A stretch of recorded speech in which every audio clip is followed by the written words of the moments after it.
సభలోన అర్చకులు గాయకులు విద్వాంసులు సభను అలంకరించి కూర్చున్న వారు అందరు కూర్చున్నారు. మహారాజు ఈ రుద్రారం గ్రామంలో మనకు అన్నం పెట్టే ప్రభుడు మన మున్నూరు పటేలు రెడ్డి పటేలు అందరు భావించి బహుమానం ఇచ్చి మనకు 2 కీర్తనలు సెలవు సంగి ఉన్నారు. చనిపోయిన వారి పేరు దానం చేసి ఇలాంటి కీర్తనలు సెలవు సంగి ఉన్నారు. మరి మున్నూరు పటేలు రెడ్డి పటేలే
కట్టకు పెట్ట నేను పిట్టకు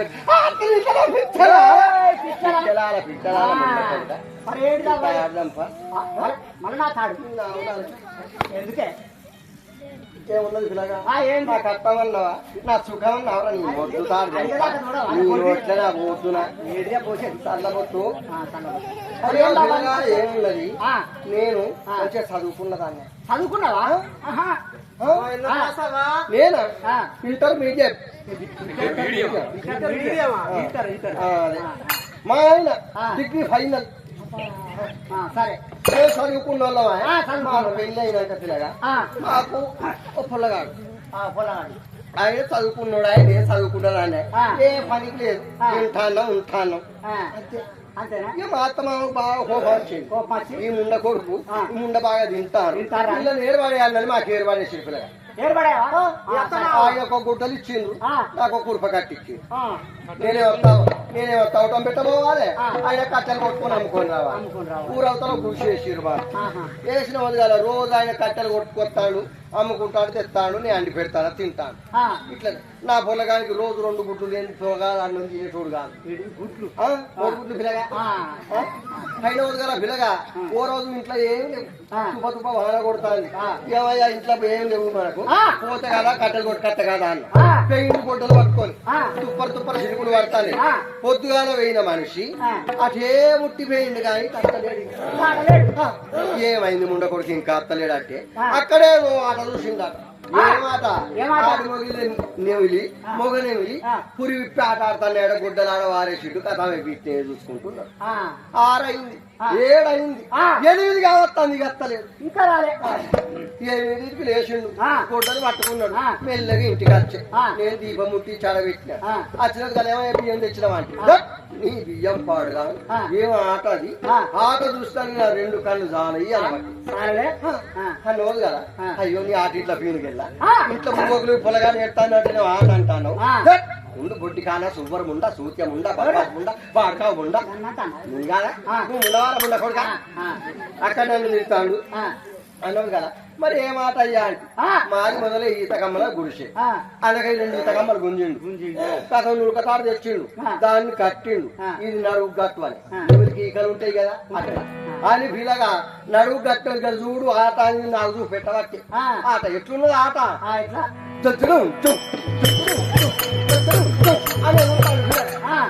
నా పొల్లగారు నవ్వుతాడు నేను నవ్వుతాను ఆయన నవ్వుతాడు కిల్ల నవ్వుతాను కిల్ల నవ్వుతాడు అవి కట్టిన ఏంటి గీత కమ్మల ఆ ముందు పాడు సుల్పు అని ముచ్చుకపోతాను ఈ మచ్చలే మన గడచలేయాలి ఆ గడచ తెచ్చిన ఈ చెయ్యి అటు ఈ పట్టకు చెయ్యి కట్టిన ఈ చెయ్యి ఇటు కట్టిన ఈ కాలు ఇటు కట్టిన ఈ కాలు ఇటు కట్టిన ఇక ఎగురుతాడు చూడు విలగా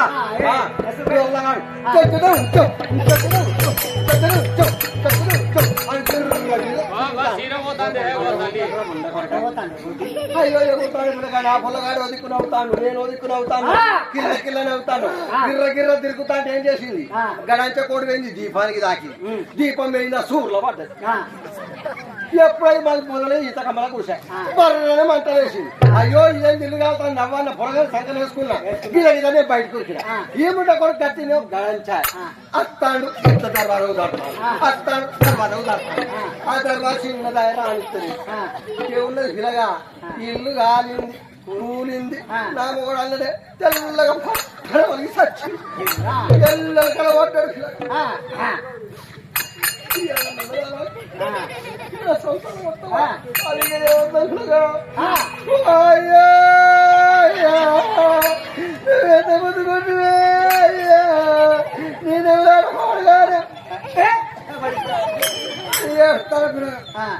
ఏడుతాడుగా నన్ను ఊపుకుంటే మధ్య వచ్చింది అది ఏమంటారు పిల్లగా అయ్యో నా ముద్దులయ్యా అయ్యో నా ముద్దులయ్యా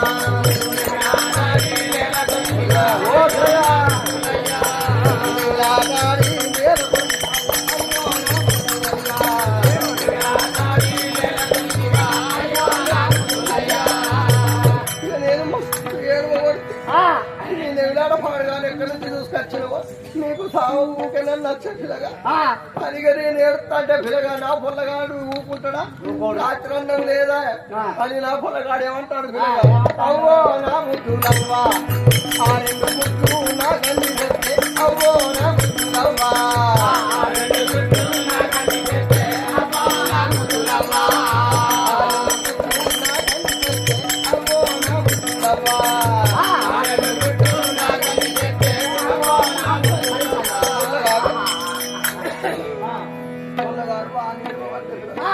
అవ్వా ఆ 2 గుడ్లన్నీ పెట్టే నాకు అంటే నేను రోజు పొలగానికి 2 గుడ్లు పెట్టే ఉన్నాయి బడికి పోగా అయ్యో నేనేమన్నా పిల్లగా అయ్యో నా ముద్దు కొడగా అది గుడ్లు కాదు రామి అయ్య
నువ్వు పాడైపోను, నీ దినాలు కాదు, నీ వారాలు అయిపోను, నీ నెత్తికడికి ఫోన్ లేదా నీ పొంద పెట్టా ఏమైందా నీకు? అరే ఏమైంది నీకు? అరే అదే రోగం అంటారు. అవునా? అంటే నాకు భాష రాదు. అంటే అదే రాదు. ఇది భాష కాదా?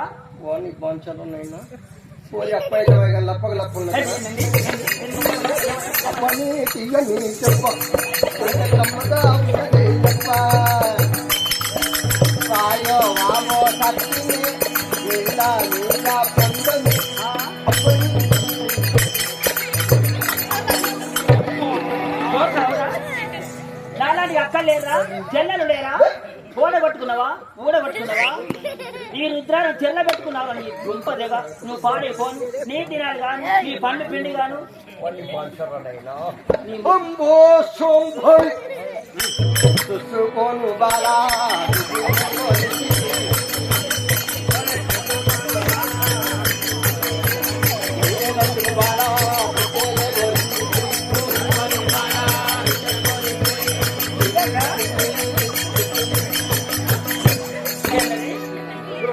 ఏంట్రా బాలా? దుబ్బులు కొలుస్తున్నావా? పెద్దవాళ్ళు కొలుస్తున్నావా? కాదు కాదు, నువ్వు గవ్వలు తల్లి వరకు నేను ఎల్లమ్మని అనుకున్నావురా. నువ్వు పాడైపోను కాదా? ఎల్లమ్మని కాదురా. ఓ పోనీ కానీ నీ పేర్లు ఏమున్నాయి, నీ ఊర్లో ఏమున్నాయి? నేను ఎందుకంట కానీ నీ పేర్లు ఏమున్నాయి, నీ ఊర్లో ఏమున్నాయి మొత్తంలో చెప్పాలి. అయిన వారి యొక్క సవిస్తారము, నా గ్రామము, నా నివాస్తారము చెప్పోలేనా? చెప్తాను.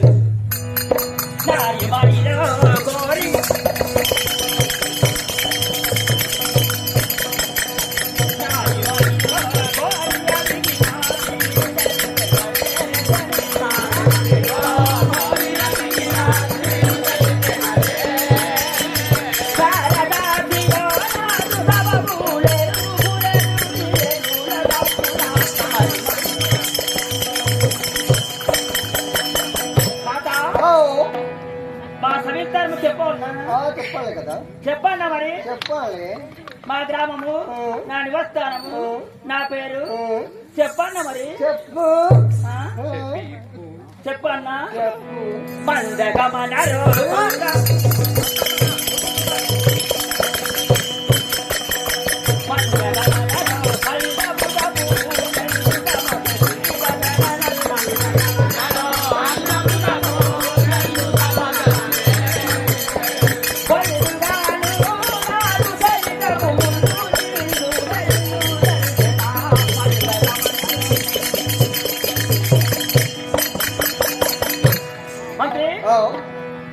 మా యొక్క పట్టణము ఏంటో తెలుసా?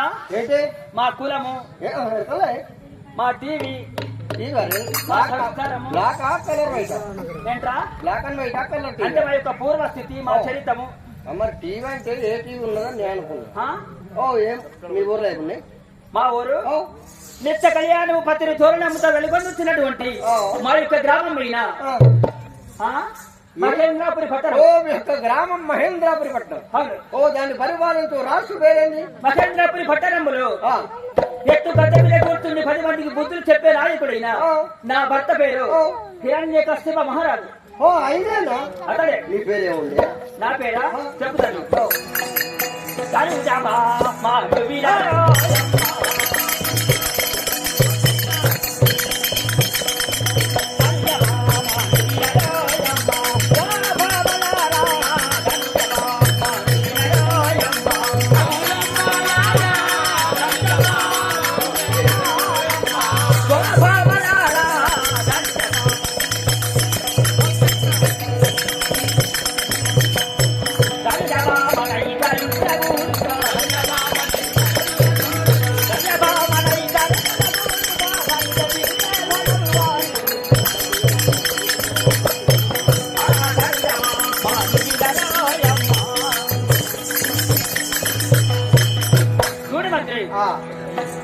మా యొక్క కులము ఏంటో తెలుసా?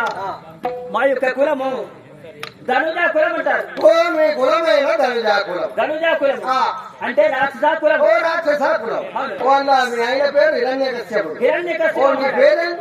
నా పేరు ప్రతి నిత్యం లేచి నా ప్రతి పదవులంటే నమస్కరించి అతులితమైన దేవులను పొందే సాతుల రామను. నా పేరు లీలావతి దేవి. ఓ లీలావతి దేవి. ఓడి జనతో ఓ నీకు కచ్చబచ్చ ఎంతమంది అంటే ఓ అంటారు చూడు పుత్ర సంతానం కొడుకులు బిడ్డలు చూడవాలి. నాకు జనించ కుమారునైనా ఒకరి కాదు ఇద్దరు కాదు నలుగురు కొడుకులు. నలుగురు? అబ్బా ఈ పెద్దదే.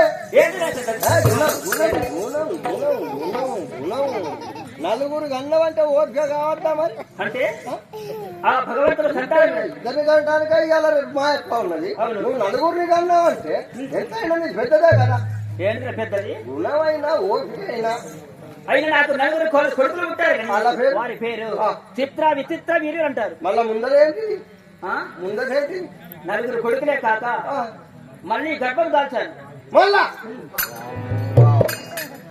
అవ్వా నలుగురిని అన్నది కాక మళ్ళా మళ్ళా కొడుకో బిడ్డ పుట్టడానికి తయారు. అవును. అంతే నేను నీ పెద్దలు ఉన్నా. ఏంట్రా పెద్దది? ఓపిక ఓపిక పెద్దది. అవ్వా ఇప్పుడు వెళ్ళిపోతాను. ఇప్పుడే అంతఃపురం వెళుతున్నాను. ఓ చిత్తం పైన